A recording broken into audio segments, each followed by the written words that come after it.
नंद बाबा फिर एकादशी क्यों कर लो? वो तो सब समय कृष्ण का दर्शन करते ছিল রাধে রাধে। যার কাছে প্রচুর টাকা থাকে ও কি ফির কাজ করে না, সব ব্যবসা বন্ধ করে দেয়?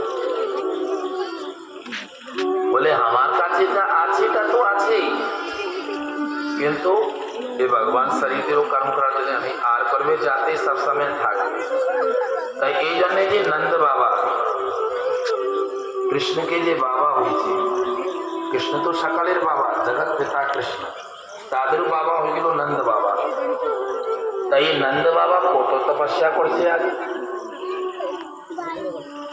কত ভজন করছে, অনেক তপস্যা করে, অনেক ভজন করে, তবেই তো জগৎ পিতা যে ভগবান को সৃষ্টিকর্তা যে পালনকর্তা को নিজের ছেলে বানাই নিল।